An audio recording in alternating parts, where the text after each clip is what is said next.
Hi, I am responding to the case of Janet K. and epilepsy. The first question, are there some medical or mental conditions that should prevent a person from working in a hospital or other medical settings? I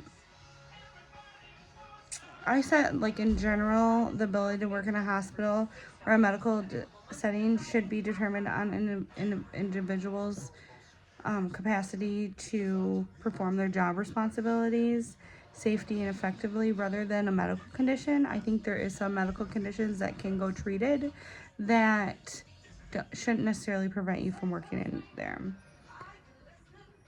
I think discriminating against individuals solely based on their medical diagnosis than how they do a job role is discrimination.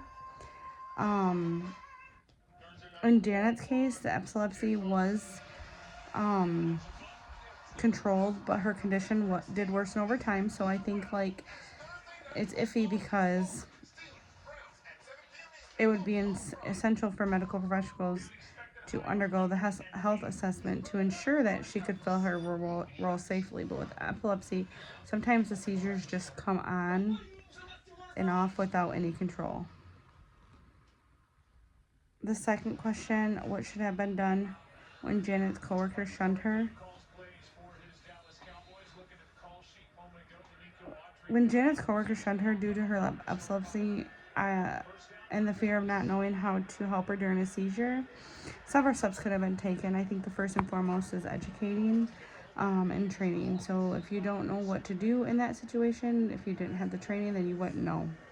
So I think the hospital should provide education for certain things like happen, not even just epilepsy, any kind of emergency or just like they do for CPR. I think open communication. I think knowing someone has epilepsy, talking to your team, what works for you before you work with someone. Just that open line of communication would be helpful. I think that is why they have like anti-discrimination policies, and it should be clear and in place. Just like when you're hired, you have that whole booklet you go over. That is definitely in there. Was the physician who helped Janet when she had her seizure correct in asking the hospital administration to dismiss her? I think it's iffy. I think they have to report it because you just have to. I mean, the physician's actions are iffy. I mean, I think that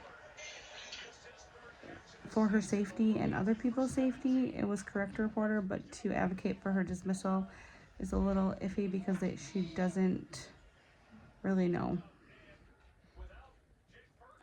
how worse her condition is or if this would continue to happen.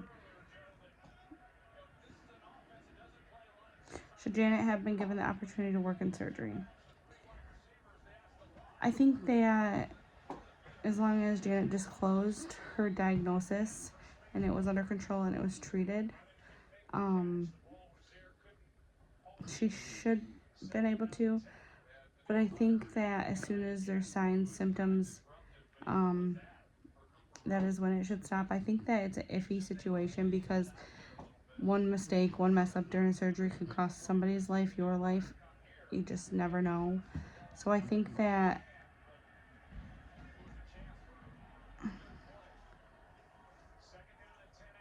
proper measures should be in place, that maybe she doesn't handle certain things in surgery, or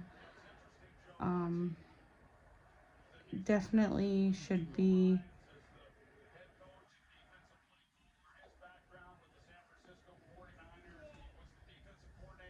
been talked about it when she got hired due to her also having her nursing degree. So I think it's just could be a hit or miss thing.